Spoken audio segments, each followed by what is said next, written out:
How's it going, guys? Welcome back to my workshop. It's been a while. I've been a little busy, and you can see my desk is a bit empty. Oh no, you can see my leg. But there's a reason why I'm recording this. I recently got a hold of the playmat I've always wanted, and I'm just gonna post it on Twitter X later.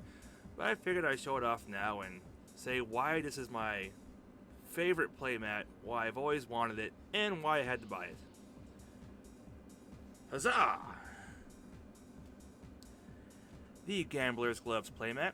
You are probably expecting something like high octane or adaptive plating or nitromechanoid, which are all great playmats, and I've said before fire breathing is my favorite card, and I don't know if there's a playmat for fire breathing. But if there was, I'd want that too. But this, right here, is my favorite playmat for so many reasons that we'll go into now. And while we're talking about it, let's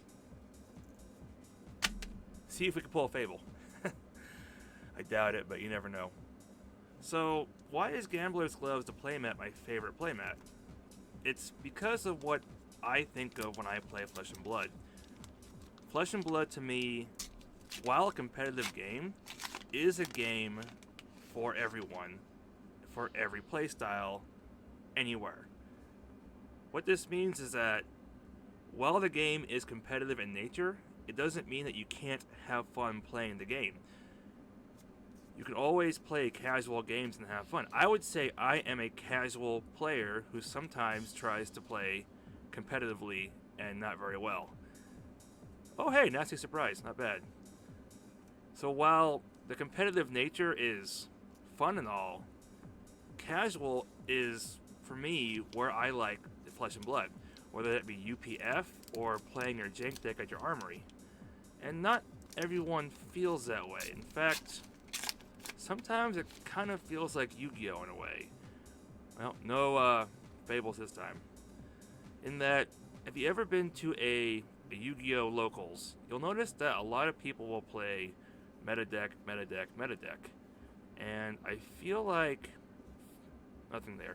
I feel like Fab is somewhat at that point too, where there are plenty of LGSs where the sweaty grinders tend to take over a location before new players have a chance to get the hang of the game and have fun. And while it's not a bad thing in general, like, I got into the game, I was losing all the time, and it was those losses that pushed me forward to try harder.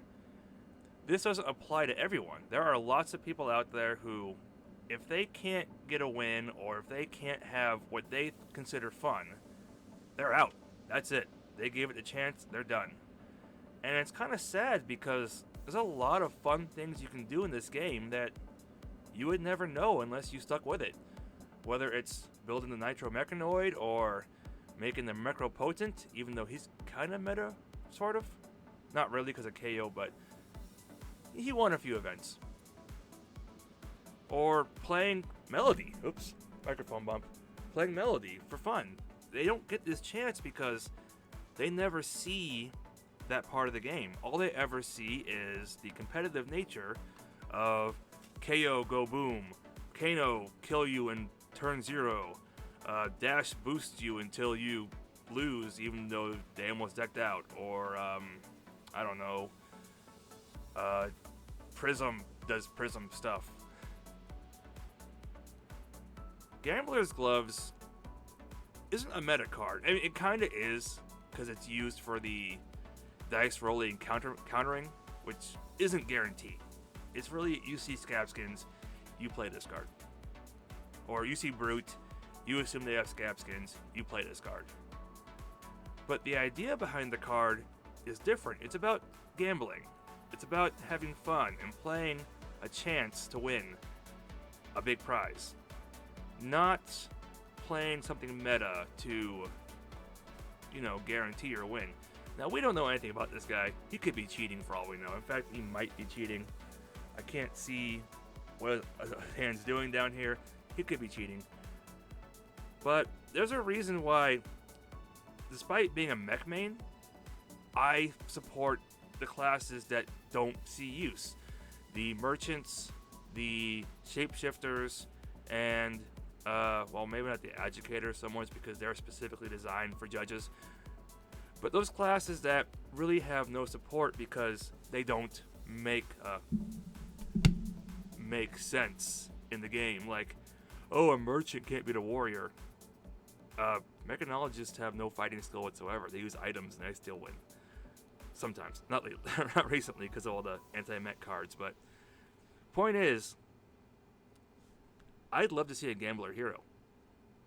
Something akin to the Yu-Gi-Oh! Chance cards in the game. Yeah, will it be meta? No. Will it be fun? Yeah, it would be. Flip a coin and something happens. Legendary Gambler from Yu-Gi-Oh! Flip a coin, Time Wizard. Roll a dice, go, Skull Dice, Angel Dice, etc. But we don't have that now. We have two legal merchants, one UPF only merchant, and a shapeshifter who sometimes makes an appearance and disappears when her key card is banned.